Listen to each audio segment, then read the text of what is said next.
Hey guys, and welcome to 12-Step Tuesday. I'm so glad you're here, where today we are going to be discussing a very important step. But first I have to ask you a question.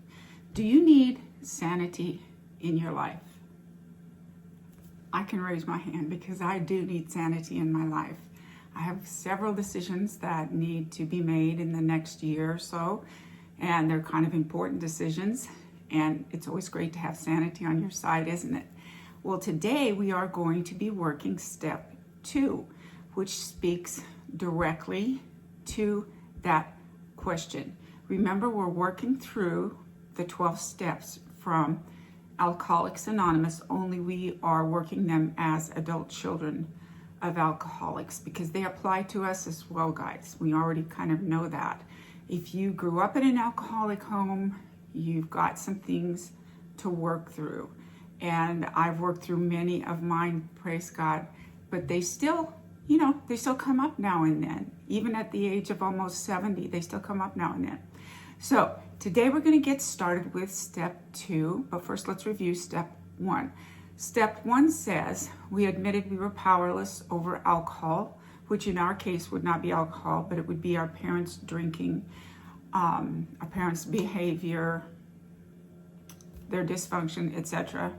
And then our lives had become unmanageable. We discussed how to work through that last 12-Step Tuesday. So this 12-Step Tuesday, we're moving on to step 2. We believed that a power greater than ourselves could restore us to sanity. And boy, is that not good news? Isn't that good news? That someone can help us to think sanely, because I don't know about you, but I have had some moments where I wondered if I was sane.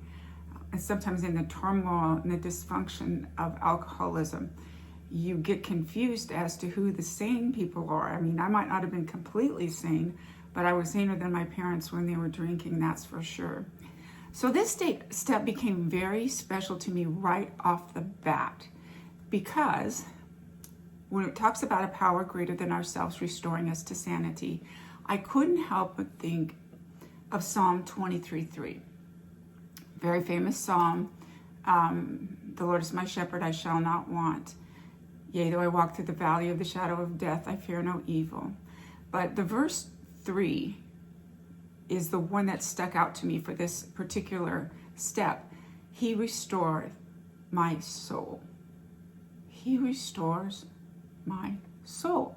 Now, the biblical definition of soul is your mind, your will, and your emotions.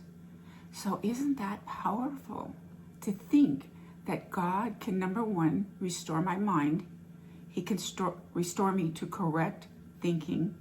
He can restore my will, my decisions, my want to, if you want to put it that way, to correct, to sane behavior. And he can also heal my emotions. So much in that little phrase, he restoreth my soul. And I always thought how closely step 2 correlates to that and allows us to understand that that's a pretty powerful step. It's a pretty powerful verse as well. And they just go so well together. Now, there are some things that we can do to cultivate that sanity. One of the first things that we can do is to journal. If you go to many Al-Anon meetings, or really any 12-step meetings, they're going to encourage you to journal. Because when you journal, especially if you journal by hand, something happens.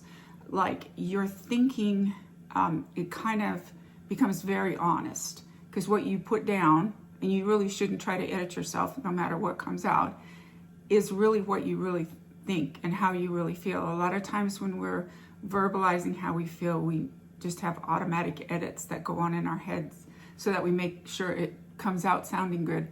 But when we journal, that's really what really comes out. And so you can reflect on that and sort of just get an idea about how you might feel about that step, or different areas of your life that might require sanity. The second thing that you can do is to spend time in God's Word, because God's Word is where we find truth. and truth transforms us every time. And so cultivating a lifestyle open to sanity, reading the Bible is just such an important part of that. I do it every morning. It's just when it works for me. When I first wake up, before I have my first cup of coffee, I have a daily reader that I start with, and it's just easy. It has a ribbon that marks the date, and that's where I start in the morning, and then I kind of expand from there. But stay in the Word of God. Read it every day because it will make such a big difference for you. Ask God for wisdom. James 1:5 says that he's so willing to give us wisdom that all we have to do is ask. It says, ask without any doubting. And I always kind of wondered about that verse. I don't know, because I got some doubt when I ask, I'll be honest. But I think what it means is to ask in sincerity. Lord, I really want to hear from you. I don't want to hear what I want to hear. I want to hear what you have to say to me, because only the Word of God is going to bring life. Any other idea that we have, a lot of times they get us so far maybe, but the Word of God, when He speaks His sanity into our lives, into any particular situation, that is what's going to get us where we need to go. Number 4, I am a big believer in support systems. So in my life, I have a 12-step counselor. I have a spiritual director. I have a couple of mentors. I don't have a 12-step sponsor right this minute, but I have had them before and highly, highly recommend them. I have prayer partners. I have people that will confront me. If I'm thinking wrongly or have a wrong attitude or, and that's what we need, not just people that are always going to tell us what we want to hear. We need people that are willing to speak out on our behalf if we're headed in the wrong direction or thinking wrongly some way. So that's another way that we can allow step 2 to root itself in our life even deeper. And then I think the last thing that's important is just to choose a lifestyle that's open to sanity. Healthy activities, healthy people, healthy input. Goodness knows with what we have going on now on the internet and social media and all of the avenues of electronic communication that are open to us these days, you kind of have to choose healthy. You have to choose carefully, pick and choose through that, especially for our children.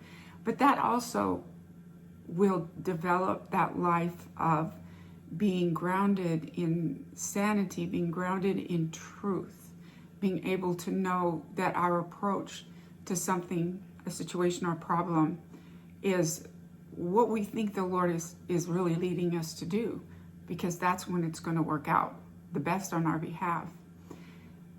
One of my favorite verses, it's not one you hear talked about a lot, but it's 2 Peter 1:19. And it says, we have the prophetic word made sure like a light shining in a dark spot. And that verse has brought me so much comfort. I pray for that word every day, that I will be living by that word. I will go the places I need to go. Don't go the places I don't need to go. Don't be where I don't need to be. Be where I need to be. I pray that for my children as well, that my interactions will be correct and right and life-giving. And you can't go wrong with the Word of God. You can't go wrong with the Word of God. And He really does want to be that involved in our lives. So I love step 2. It gives me great, great comfort. And as I face this next year where I will have to make some pretty major decisions, I'm trusting the Lord, and I know that He's going to restore me to sanity in every area that I am lacking right now. And I need to hear His word and hear His will. He's going to lead me. He's going to guide me. I have every faith in that. I really do. So if you like this video, I would love to hear from you. You can like, you can share. My information is in the description below. You can click on the free document, and we'll schedule a 20-minute discovery call, and you can let me know what's going on in your life, and I'll help you work through that discovery sheet. It's a really quick and easy way to kind of surrender your loved ones or any situation that's bothering you into the hands of God, and just introduction into 12-step ideology, so to speak. Just would love to hear from you. You can reach out to me in the comments. My email link will be in the description below as well. So until next time, guys, I hope you'll tune in for our next 12-Step Tuesday, where we will be working step 3. Until then, see you soon. God bless. Bye.